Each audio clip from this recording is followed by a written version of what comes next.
Shifting the heavy carpet in the businessman's mansion, the housekeeper, Rachel, noticed a protruding floorboard.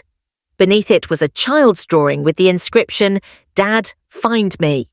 This discovery would change 3 lives forever. A cold winter morning greeted Rachel with a penetrating wind. In her worn coat, she hurried to work through the snowy streets of the exclusive neighborhood. The 3-story mansion, where she would spend the entire day cleaning, stood among other expensive houses like an inaccessible fortress, cold and alien. "It's fine, last semester. A little more and I'll get my degree," the student from the pedagogical university encouraged herself. Rachel grew up in an orphanage, never knowing her parents. Only vague memories of the lullaby her mother occasionally sang to her surfaced in her mind. The scholarship, a room in the university dorm, and the cleaning job at the businessman's house she got through a friend at a cleaning company allowed her not only to eat, but also to save a little for the future. Rachel opened the door with her key and entered the foyer.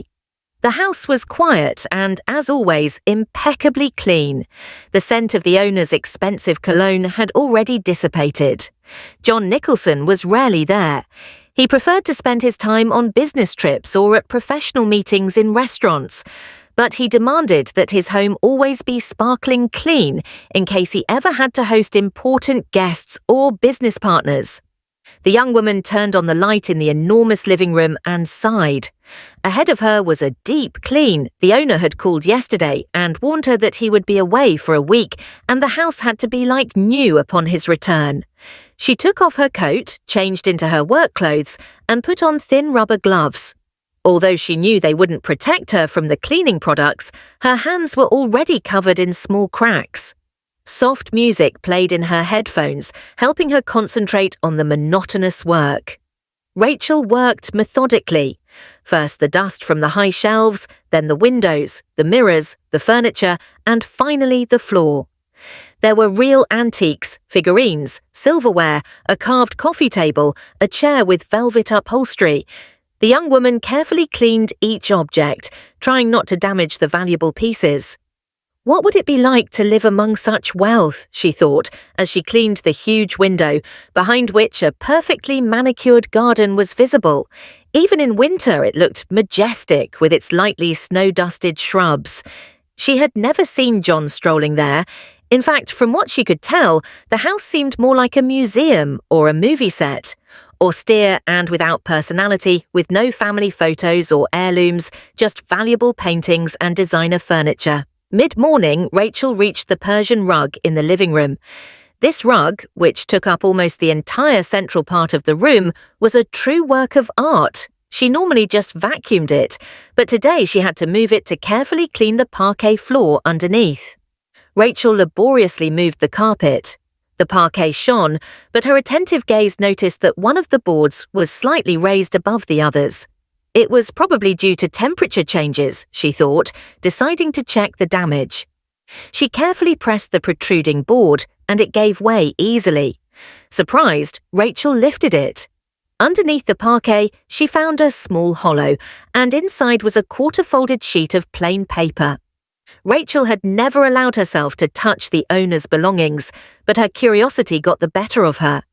She carefully pulled out the sheet. It was a child's drawing made with coloured pencils, a bright yellow sun, a small house with a red roof, and 3 human figures.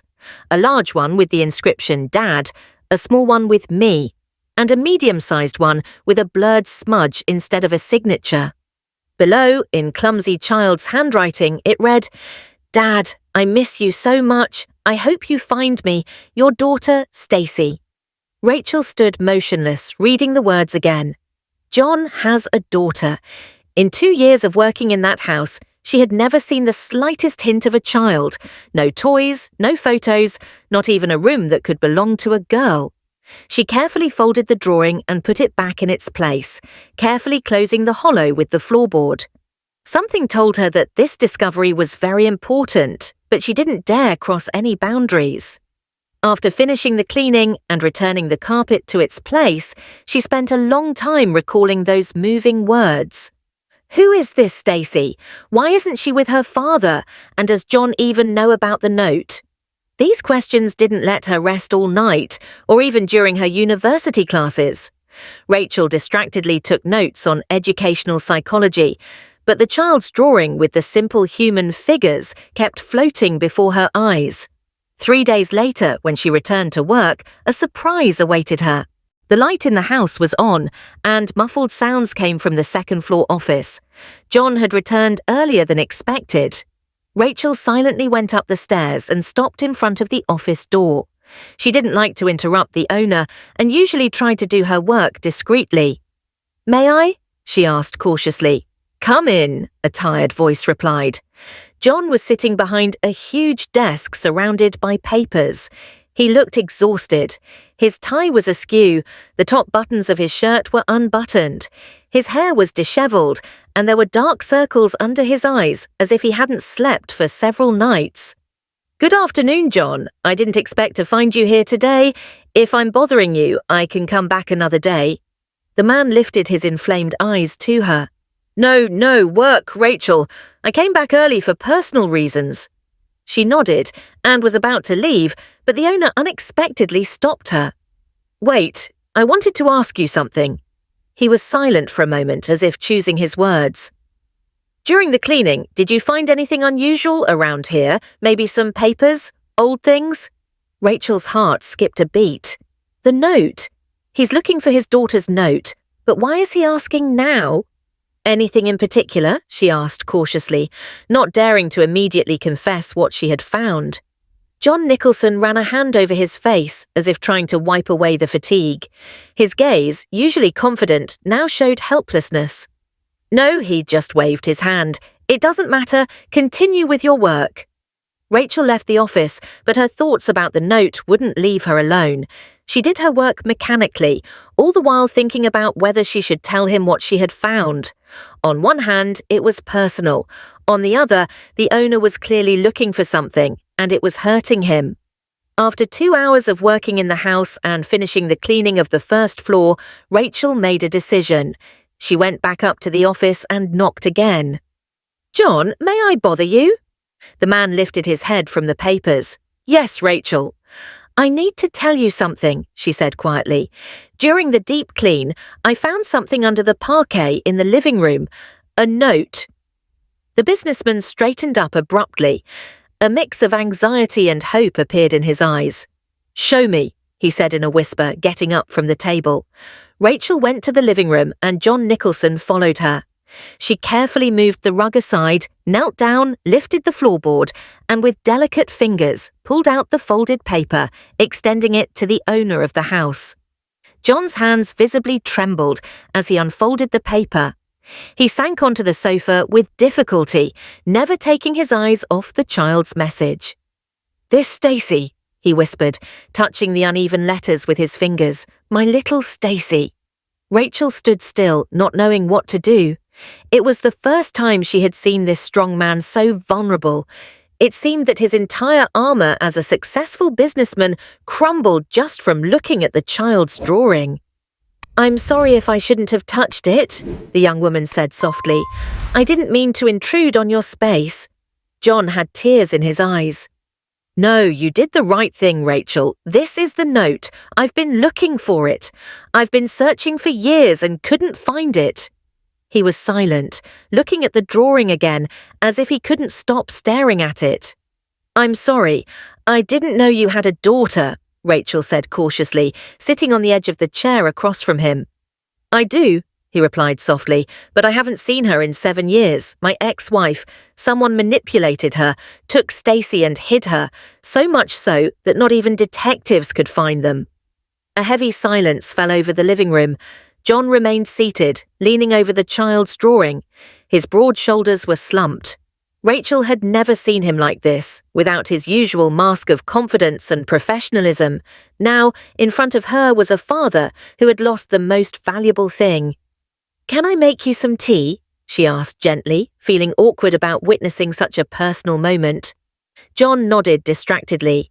Rachel went to the kitchen, which she knew perfectly. She turned on the kettle, took out cups from the tea set that had apparently never been used. The natural stone countertops. Everything looked like it was from a magazine. When she returned, the owner was still in the same position, carefully holding the drawing as if it could crumble with the slightest careless touch. "You have no idea what this means," he said without looking up. "I've dreamed so many times of finding even a single clue about her." Rachel placed the cup in front of him on the coffee table. "Tell me about your daughter," she asked, surprised by her own boldness. After all, who was she? Just a housekeeper. "Sure." John seemed to be waiting for the question. His eyes came to life, though they still reflected pain. "Stacey, she must be 12 now. The last time I saw her, she was 5. He took a sip of tea. "She was born with eyes exactly like mine. Catherine, my ex-wife, always joked that Stacey was my little copy." He smiled bitterly. "I was a terrible husband, always at work, always busy. When I met Catherine, I was just starting my business. We were poor, but we were happy. And then everything started to spin. Deals, contracts, business trips. I was providing for the family, but I was home less and less." John ran a hand through his hair, disheveling it even more. "As a father..." He paused for a moment. "At first I was there. I held her, rocked her, sang her lullabies, and then I went back to work. As if I had never made those promises. I would come back when she was already asleep and leave before she woke up." He squeezed the cup so tightly that his knuckles turned white. "Catherine first asked me, then demanded. We argued more and more. I justified myself. I'm doing all of this for you, for your future. Only Stacey was always happy to see me, as if she didn't notice my absence. She would run to me, yelling, 'Daddy!' and throw herself into my arms. We would draw together. She was more talented than her peers." John carefully touched the drawing. "Now I understand. Catherine was trying to save our marriage, and I was too foolish to realize it. One day, I returned from a 2-week business trip and found the apartment empty. She had left a note. 'You chose your job over us. We won't bother you anymore.' And that was it. No contact, no address, nothing." Rachel listened, holding her breath. The story was sad and painfully familiar.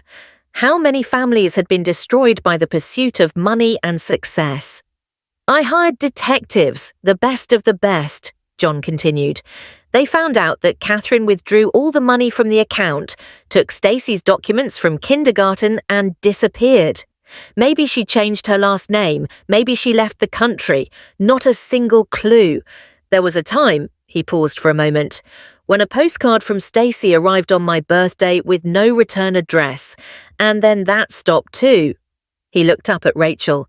"Do you know what the worst part is? All these years I feared that Stacey would forget me, that Catherine would turn her against me. And that note..." His voice trembled. "She missed me. She hoped I would find her, and I couldn't," John whispered it. "You did look for her," Rachel said softly. "That's what's important." "I didn't look hard enough," he shook his head. "I kept working, building this cursed business, as if that could fill the void.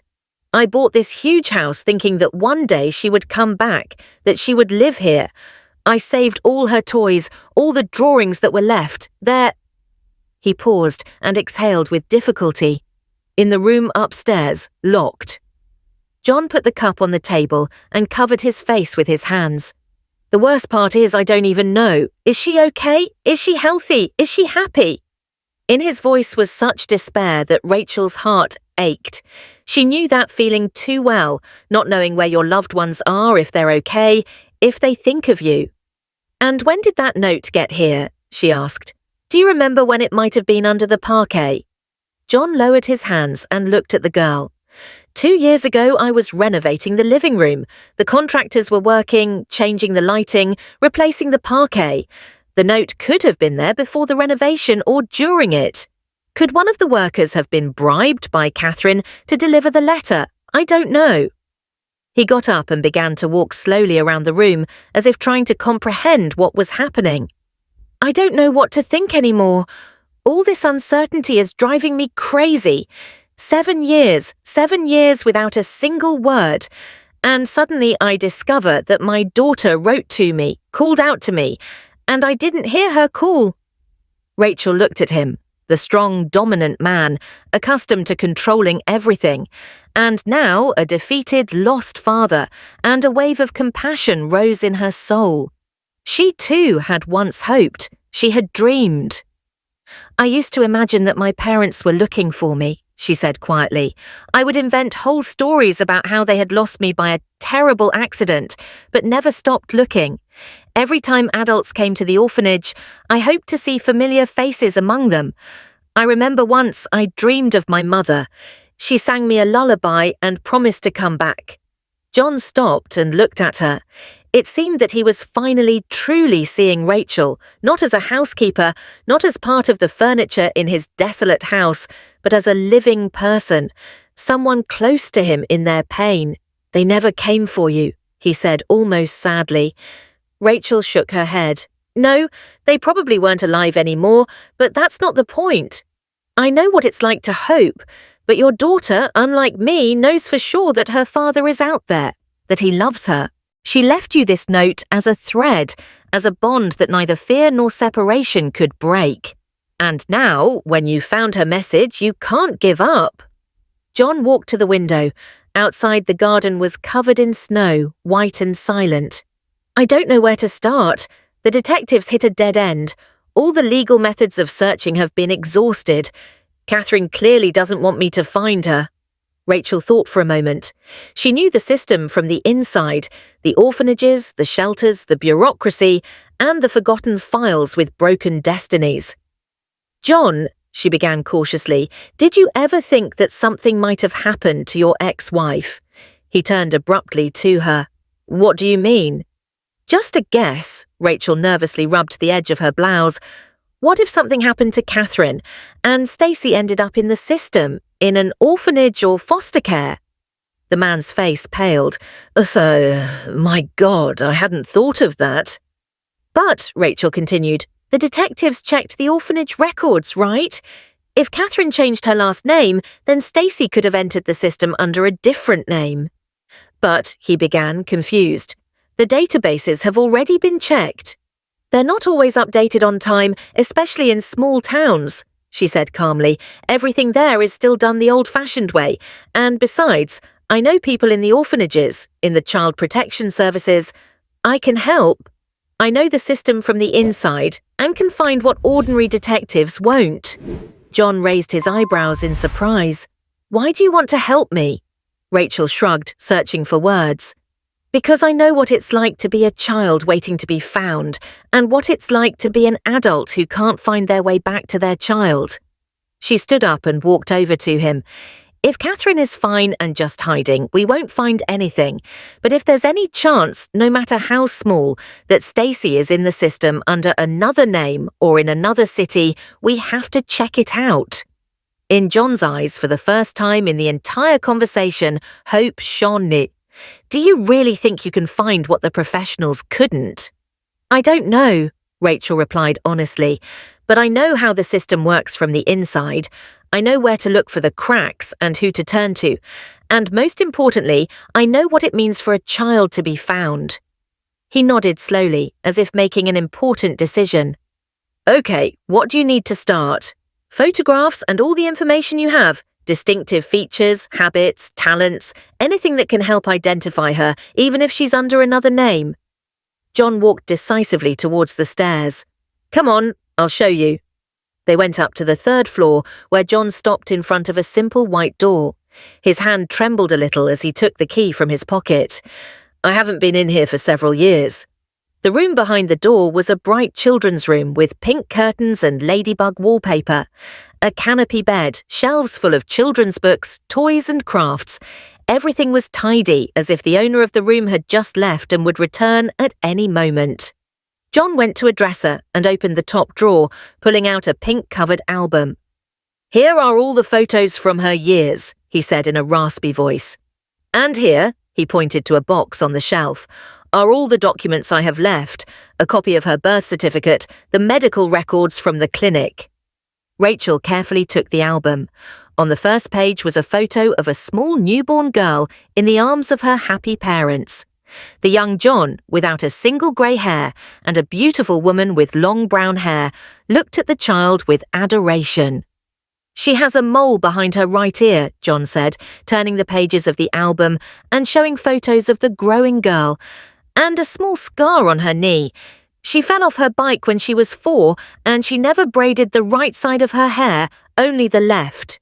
She said it was her special secret." He smiled at the memory, but the smile quickly faded. Stacey loved to draw.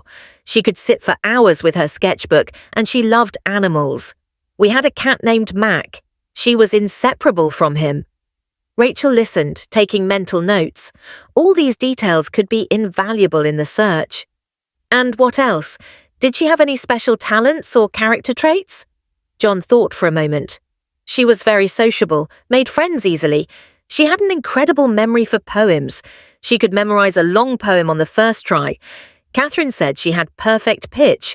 Before they disappeared, we were going to enroll Stacey in a music school. He sank heavily onto the edge of the bed, stroking the pink blanket. "I always hoped they would come back, that one day Catherine would change her mind and bring her back home. That's why I kept the room just as it was." Rachel sat down next to him.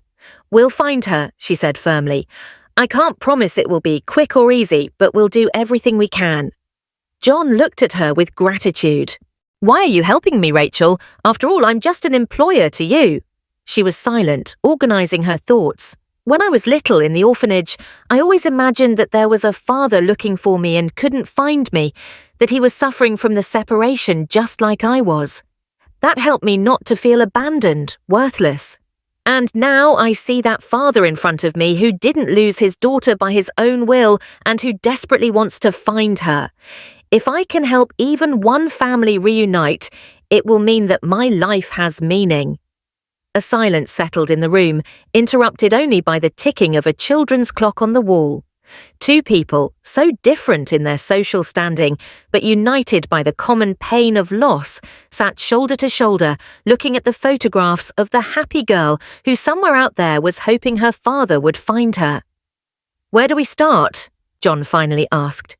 "We'll start by making a list of all the orphanages and children's homes within a 300-mile radius," Rachel replied. "Then we'll check each one methodically. It's a long road, but we have no other choice." She carefully closed the photo album. "I'll find your daughter, John, I promise." The next few weeks completely changed Rachel's and John's lives. The young woman continued to study at the university, but she dedicated all her free time to looking for Stacey. She no longer worked as a housekeeper at the Nicholson house. She now had a much more important mission. John allocated a small office on the first floor of the mansion as her base of operations. The walls of the room were quickly covered with maps, lists of children's institutions, and photos of Stacey at different ages. Rachel created a detailed description of the girl with all her special characteristics: the mole behind her right ear, the scar on her knee, the habit of braiding only the left side of her hair. "We need to be extremely careful. If Catherine changed her last name, Stacey could be registered under another name. We have to search by special characteristics and age," she explained. John nodded, listening carefully to every word. Accustomed to leading and giving orders, he now gladly accepted the advice of the young woman who knew more than he did about how the child protection system worked. "I've prepared a list of all the orphanages within a 300-mile radius," Rachel said, showing him a thick folder. "There are more than 100, and that's not even counting private homes and residential schools." "How are we going to proceed?" John asked, reviewing the list. "I'll start by making phone calls," the young woman explained. "I have acquaintances in several institutions who can help us with information, but for a complete search, we'll have to personally visit many of these places." He looked thoughtfully out the window at the snow-covered garden. "I can't travel with you all the time. I have a company, commitments." He was silent and then turned to her with determination. "But I can make sure you have everything you need: transportation, money for expenses, official requests, whatever is necessary." Rachel nodded. "I just need the opportunity to continue studying. I'm willing to dedicate all the rest of my time to the search." And so their search began. From her house, she sent requests, met with former educators and social workers. She used all her connections forged over the years in the system. She was helped by friends who still worked in children's institutions, former educators who held a warm affection for her. For his part, John provided her with an official car with a driver to save time and energy, and used his contacts to speed up obtaining information from the authorities. In the evenings, they met at his house to discuss the day's results. Sitting with a cup of tea in the spacious kitchen, they exchanged information and planned the next day. Sometimes they stayed up late. "It makes no sense to drive back and forth all over the city," he would say. And she would agree. In fact, it was more practical this way. Gradually, their relationship changed. The line between employer and employee disappeared. They became partners united by a common goal. John increasingly consulted her not only about the search, but also about other matters. Her sensibility and fresh perspective helped him make decisions. "I've never met a person with such a clear mind and such a kind heart at the same time," he once told her, looking at her. One night, while reviewing a new batch of documents, he said, "You are an incredible person, Rachel." She blushed at the unexpected compliment. "I'm just doing what I think is right," she replied, rearranging the papers. "And for that, I will be eternally grateful to you," John said quietly. "Without you, I would have already given up." One day, returning from a trip to a neighboring town where they checked another orphanage, Rachel and John were caught in a heavy snowstorm. The road was covered in snow, and they were forced to stop at a small motel by the side of the road. Sitting in the modest motel cafe with a cup of hot soup, John suddenly asked, "Rachel, you've never told me about your family.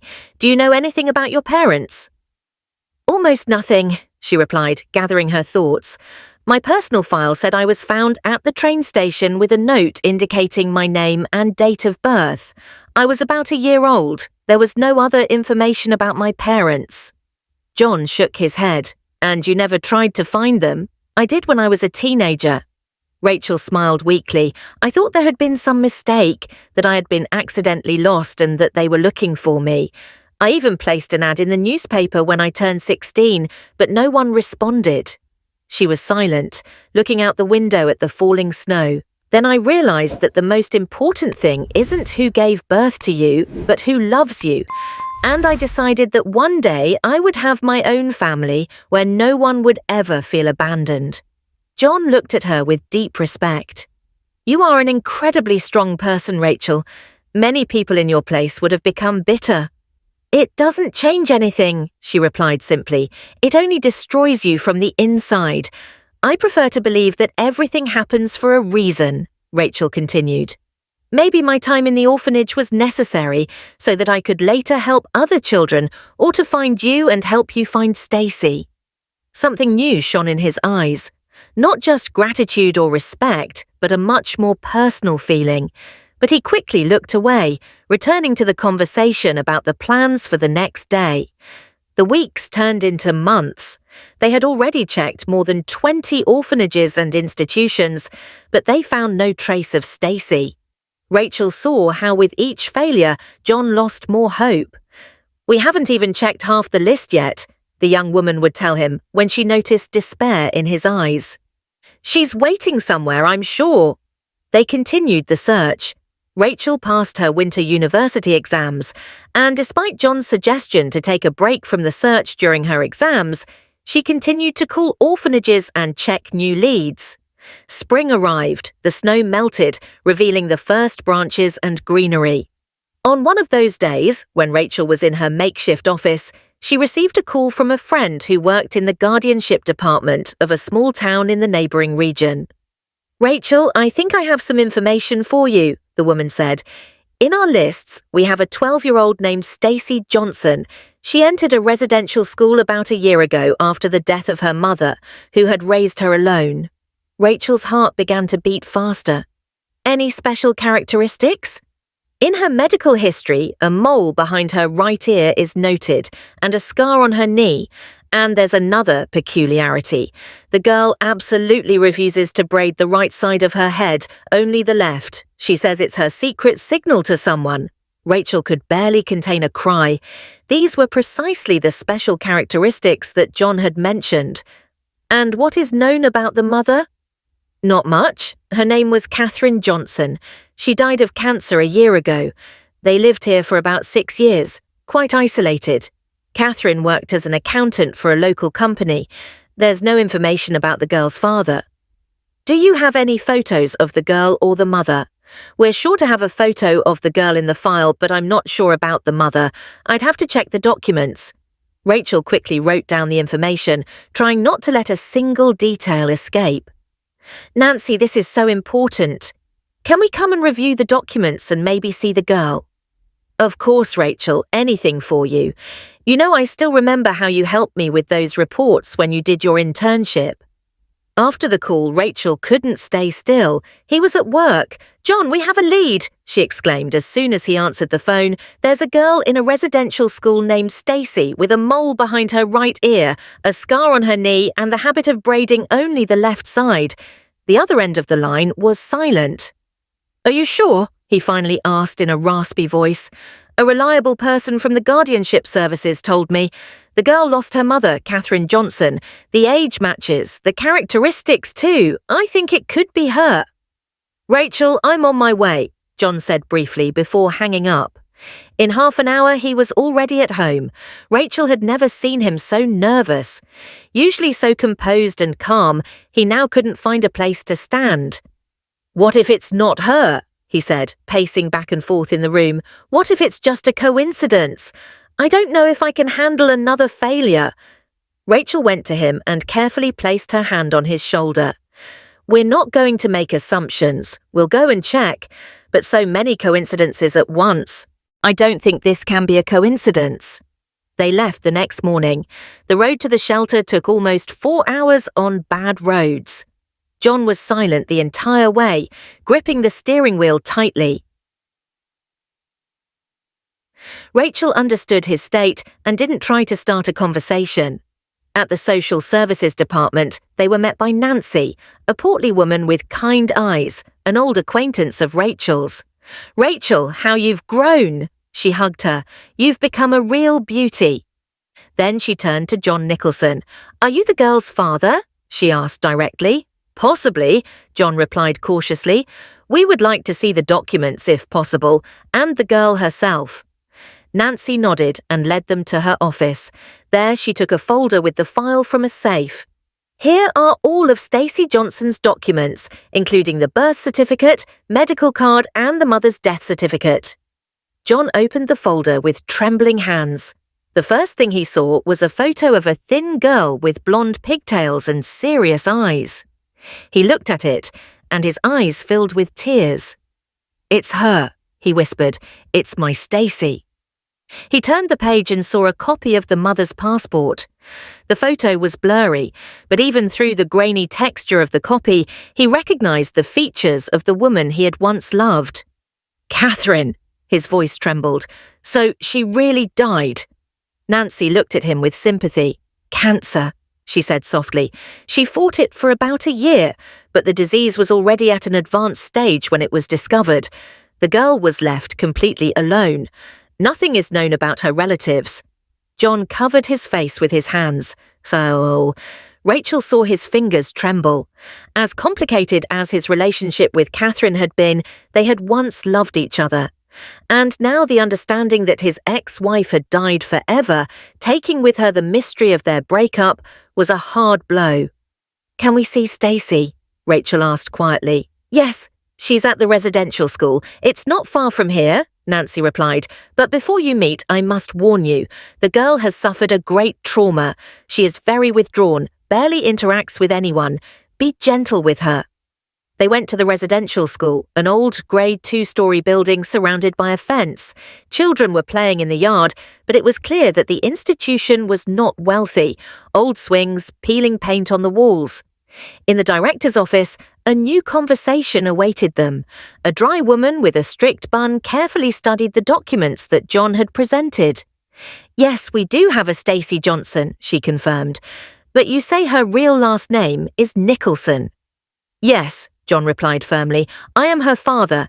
My ex-wife took the girl 7 years ago, changing her last name. I have been looking for her all this time. The director pursed her lips. That is a serious claim. To confirm it, a DNA test and a court order will be required. For now, I can only allow a brief meeting with the girl in the presence of a psychologist. John nodded. I understand. I am willing to follow any procedure. Just let me see my daughter. The director pressed the button on the intercom. Linda, please bring Stacey to the visiting room. They entered a small, bright room with a round table and several chairs. John nervously fiddled with his shirt. Rachel had never seen him so flustered. What do I say to her? He whispered. So much time has passed. She doesn't even know me. Just be yourself, Rachel replied softly. She's been waiting for you all this time. Remember the note under the parquet? At that moment, the door opened and a thin girl, dressed in a school uniform, entered the room. She had a single braid on the left side. The girl stopped at the door, cautiously observing the strange adults. John slowly got up from the chair. His tear-filled eyes met the girl's identical eyes. Stacey, he called softly. The girl stood still, not taking her eyes off him. Something crossed her face. Recognition, mistrust, hope. Dad, she said uncertainly, is it really you? Time seemed to stop in that small room in the residential school. John took an uncertain step toward his daughter, afraid of breaking this fragile moment of recognition. Yes, little one, it's me. His voice trembled. I've been looking for you all these years. Stacey remained motionless. She just clutched the strap of her school bag tighter. A storm of emotions could be read in her eyes. Mistrust, fear, hope. Mum said you left us, she said quietly, and then, when she got sick, she said that wasn't true, that it was she who took me away. I never stopped looking for you, Stacey, not for a single day, John replied. The girl took a small step forward, studying her father's face. You have grey hairs now, she commented, and you have wrinkles around your eyes. 7 years have passed, John smiled weakly. I've missed you so much. Suddenly, Stacey ran to him and hugged him around the neck. He held her tightly, not hiding his tears. Rachel and the psychologist who was present at the meeting watched the scene in silence, afraid to interrupt the magic of the moment. When the first emotions had calmed down a bit, they sat at the table. Stacey didn't let go of her father's hand as if she feared he would disappear. How did you find me? She asked, looking from her father to Rachel. Thanks to the note you left under the parquet in our old house, Rachel replied. And thanks to Rachel, who helped me with the search, John added. Stacey raised an eyebrow in surprise. You found my note? Mum said that before we left, I hid a drawing with a message for you under the floorboards in the living room. It was only before she died that she told me about it. She said that if you found the note, you could find me. I only recognized it recently, John added, and since then, I've been looking everywhere. The girl looked at Rachel, studying her with a child's frankness. Are you my new mum? She asked suddenly. Rachel blushed. No, I just helped your dad with the search, she replied softly. I grew up in a children's home, and I know how the system works from the inside. Stacey nodded, accepting the explanation. And now you'll take me away? She asked quietly. Of course, John replied. But for that, we need to go through some formalities, prove that I'm really your father, get permission from the Child Protection Services. But I promise I'll do it as quickly as possible. Is my room still there? Stacey asked after a moment of silence. The one with the pink curtains and the canopy bed? John smiled. It's waiting for you. Stacey nodded. Tears welled up in the girl's eyes.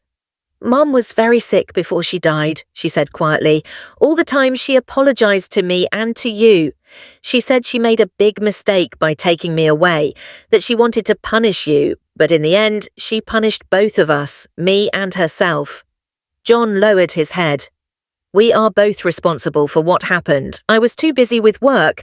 I didn't pay enough attention to the family, but now everything will be different, John promised. The time for the meeting was running out.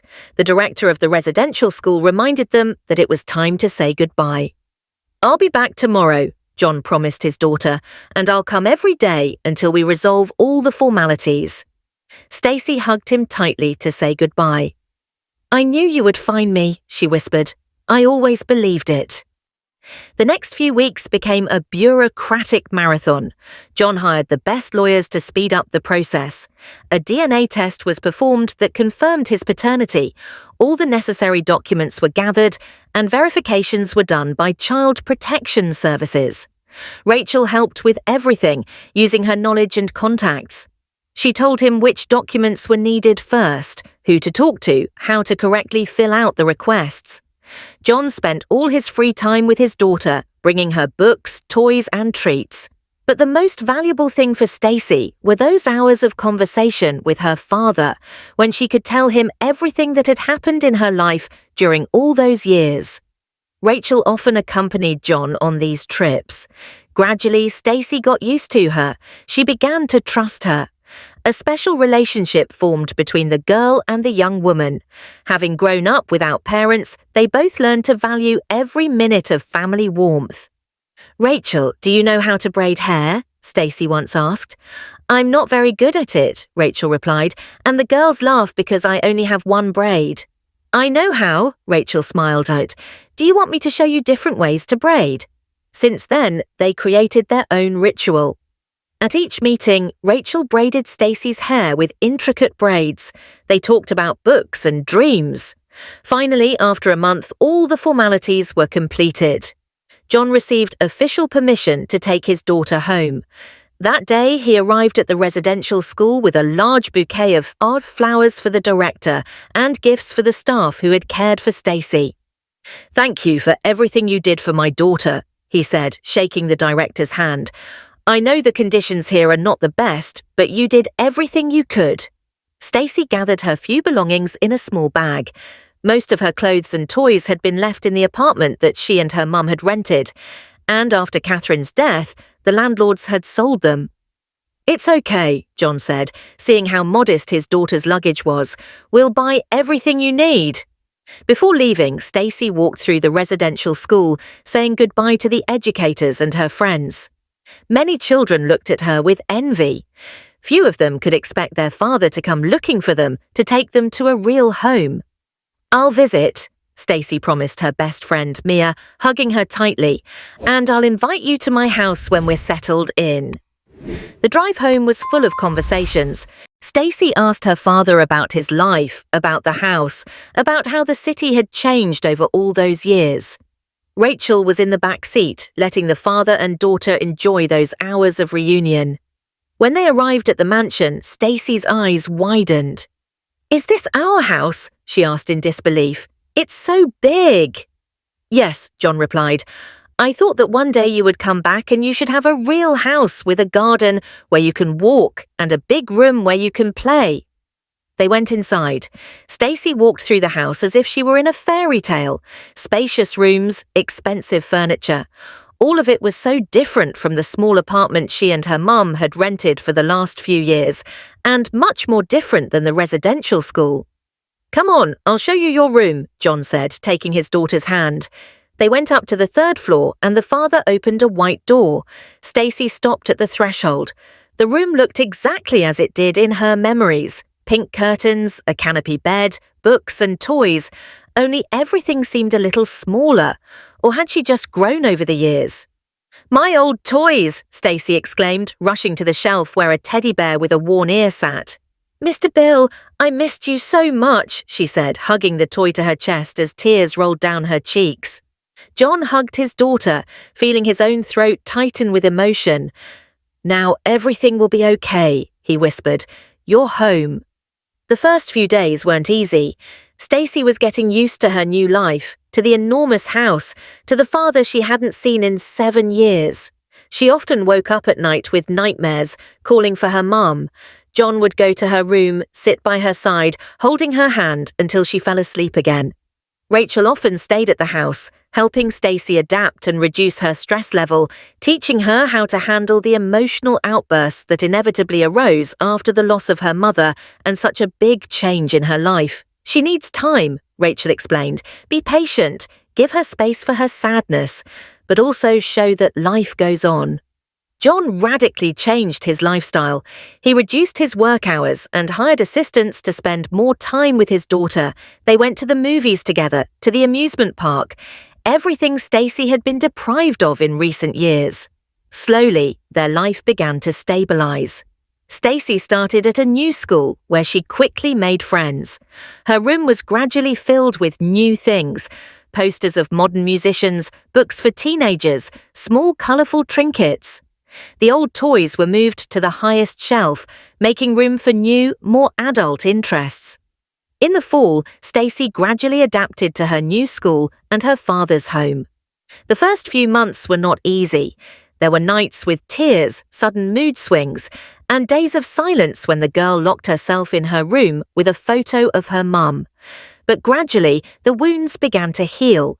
John turned out to be a patient father, willing to wait until his daughter learned to trust him again. Rachel's state exams were a success, and she got her teacher's diploma with honours. On the day of her graduation, John and Stacey came to congratulate her with a bouquet of white and pink peonies. "Now you're a real teacher," Stacey said, looking at her red diploma with admiration. "Yes, but I have other plans," Rachel replied when the three of them were sitting in a cozy cafe celebrating her graduation. She took a folder with project drafts from her bag and placed it on the table in front of John. "I want to create a fund to help separated families. We'll call it Find Me. We'll help parents who have lost their children and children who are looking for their parents," she said. John reviewed the documents carefully. "A serious project. It will need money, an office, staff, legal support." "I know," Rachel nodded. "That's why I came to you. If you could help in the beginning." "Rachel," John interrupted gently, "you found my daughter when everyone had lost hope. I will finance your project completely, without any conditions." Rachel's eyes lit up. "Really?" "Yes, it's a lot of money, but it will help other families experience the same happiness that Stacey and I have," John concluded. "I won't just give you the money, I will be the fund's patron. Together, we'll make it the best in the country." Thus began their joint project. John rented a small office in the city centre and helped with all the formalities. Rachel developed the search methods, recruited friends from orphanages and protection agencies. Soon, the Find Me Fund began to include lawyers, psychologists, and former orphans who knew the system from the inside. Despite her young age, Stacey also wanted to participate. After school, she would go to the office, help distribute flyers, enter data into the computer, and sometimes simply tell her story to people who had lost hope. Working together, Rachel and John got to know each other more and more.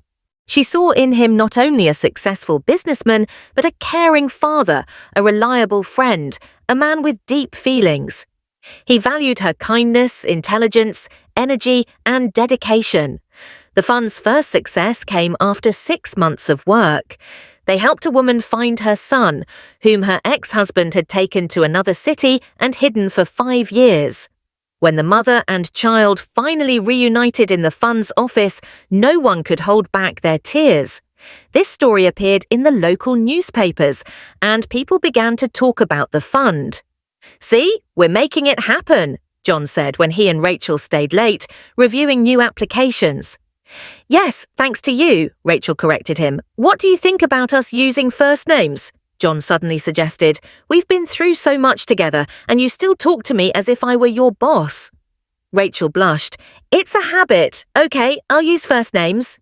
She didn't notice that something more than a simple friendship was shining in John's eyes. Months passed and the fund grew. They moved to a larger office. Cases of successful family reunions became more and more frequent, and the Find Me Fund became known not only in their city, but throughout the country.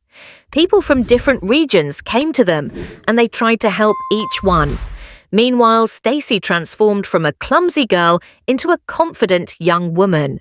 At home, she often teased her father and Rachel, calling them workaholics who saw nothing beyond their papers. "Why don't you two go somewhere together?" she once suggested during dinner. "To the theatre or a restaurant, to relax." John choked on his tea, and Rachel began to intensely examine the tablecloth. "We have too much work," she mumbled. "You always have excuses," Stacey snorted. "Well, I'm going to Mia's house for the night. She has a new series to watch. We're going to binge watch it all night." After she left, an uncomfortable silence settled in the house. "She's right, you know," John finally said. "We really are working too much. How about we actually go out somewhere?" "As colleagues?" Rachel asked cautiously. "As friends," John replied, but something in his eyes suggested he didn't want to limit it to just friendship. The outing took place at the local theatre. They both felt awkward, like teenagers on a first date. But little by little, the tension disappeared, giving way to the usual comfort of their relationship. 3 years passed since the fund's founding. Rachel, from an inexperienced director, became a confident leader at the head of a well-known organisation across the country. In the daily life of the fund, John became the main sponsor and advisor. Their relationship was slowly changing. Business dinners began to resemble dates, and special gestures of affection appeared. John noticed that Rachel liked wildflowers, and now every week her desk was adorned with a small bouquet of cornflowers or daisies. Rachel remembered his love for gingerbread cookies and always brought them to the office. Stacey watched these changes with approval. "When are you guys going to stop acting like you're just friends?" she asked her father. "Everyone can see that you're in love with each other." "Stacey, it's complicated." John sighed. "Rachel is young, she has her whole life ahead of her, and I'm 15 years older with a child and a lot of responsibilities." "Yes, and she loves both of us." Stacey rolled her eyes. "You and me, she's practically a family member." For the 5th anniversary of the Find Me Fund, they organised a big party.